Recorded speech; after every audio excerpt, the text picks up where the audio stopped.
Sir हाँ एक चीज और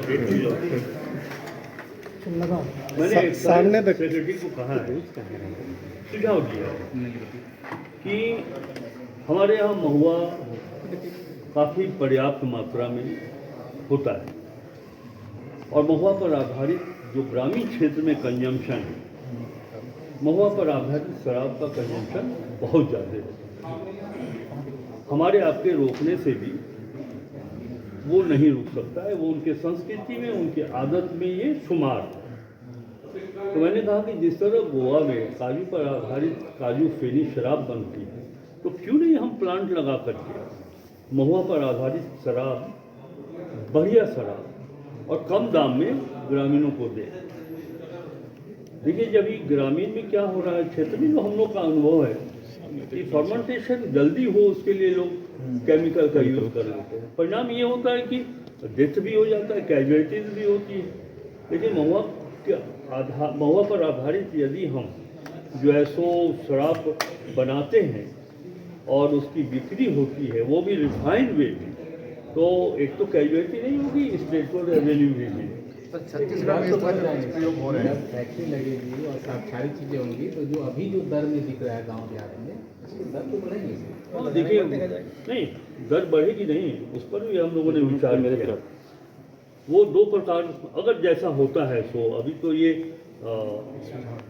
सुझाव है कि जब हम अंगूर पे वाइन बना सकते हैं, किसी ने मुझको बताया, कितना सही है कितना नहीं सही है ये मैं नहीं जानता हूँ, किसी ने कहा कि फ्रांस महुआ पर आधारित वाइन बना रहा है, तो ये तो बड़ी अजीब बात है। तो जो अगर ऐसा संभव है और वाइन बनाया जा सकता है, तो वो संपन्न लोगों के लिए होगा, शहरी क्षेत्र के लोगों के लिए होगा। लेकिन जो ग्रामीण क्षेत्र के लोग उपयोग करते हैं जिस दर पर, कुछ आगे पीछे करके वो उनको दिया जाएगा। ये राजस्व की बात तो बाद में होगी, दर की बात बाद में होगी कि वो जो कंज्यूमर है हमारे ग्रामीण क्षेत्र में गरीब है, तो उनके जेब इस बात के लिए इजाज़त कितना देते हैं उसका भी विचार करेंगे हम लोग। 8,000 करोड़ रुपए का बिजली खरीद चुके हैं, खरीद के हम बिजली उपलब्ध करा। इतने में तो 4-5 हज़ार मेगावाट बिजली उत्पादन का हम प्लांट बैठा सकते हैं। प्रपोजल है सर? हाँ, मैंने कहा कि आप प्रस्ताव तैयार करिए, हमारे पास कोयला है और हम बिजली बाहर से खरीद रहे हैं। ये तो कोई, और हेमंत सोरेन जी की सरकार चाहती है कि साहब हमारे पास रॉ मटेरियल है, तो हम उस पर आधारित अपने उत्पादन क्षमता को भी बढ़ाएं। तो इस दृष्टिकोण में उनसे बातचीत की गई है। उन्होंने एक प्रस्ताव दिया है कि एक समय आएगा, जो विशेषज्ञ हमारे थे, जो इसमें पार्टिसिपेंट थे, उनका था कि एक समय आएगा कि कोयला समाप्त हो जाएगा, तो विकल्प भी ढूंढने की आवश्यकता है।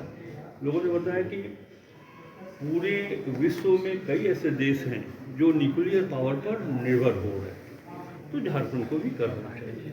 हमने कहा कि इस संदर्भ में भी आप अपना एक प्रस्ताव बना करके दीजिए कि हम कैसे, जरूरी नहीं है कि इसी फिनेंशियल ईयर में या इस 5 वर्षों के कालखंड में, लेकिन आने वाले भविष्य में न्यूक्लियर पावर में कैसे झारखंड अपने को सुदृढ़ कर सके, आत्मनिर्भर हो सके, उसके लिए योजना तैयार कराने का निर्देश हम लोगों ने दिया। संसदीय कार्य मंत्री बजट सत्र शुरू हो